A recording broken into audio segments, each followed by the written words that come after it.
இங்கே பாருங்கள், நான் கொல்லைக்கு கருவேப்பிலை பறிக்க வந்தேன். எங்கள் வீட்டில் நல்லா மரமாகவே இருக்குது. கருவேப்பிலை நிறையாவே இருக்குது. பாருங்கள், பெரிய மரமாக இருக்குது. கருவேப்பிலை உடம்புக்கு அதுவும் ஒரு நல்ல ஆரோக்கியமான ஒரு மூலிகை தான். வாரத்தில் 2 நடை சாப்பிட்டோம்னா நல்லா ரத்தம் ஊறும், முடி கொட்டாமல் இருக்கும்.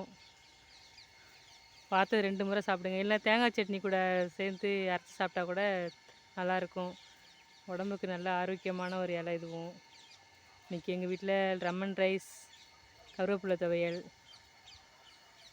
எல்லோரும் கருவேப்பிலை சாப்பிடுங்க, நிறையா வாங்கிட்டு வந்து சாப்பிடுங்க. வீட்டில் இருந்தாலும் பறித்து சட்னி துவையல் இதுமாரி பண்ணி சாப்பிடுங்க. உடம்புக்கு நல்ல ஆரோக்கியமான ஒரு இலை தான் இதுவும். பாருங்கள், எங்கள் வீட்டில் நல்ல மரமாகவே இருக்குது, நிறைய இருக்குது இலையும். பறிச்சிட்டு போகிறேன். எங்கள் வீட்டில் துவையல் தான் அரைக்க போகிறோம். அங்கே பாருங்கள், பறிச்சிட்டேன்.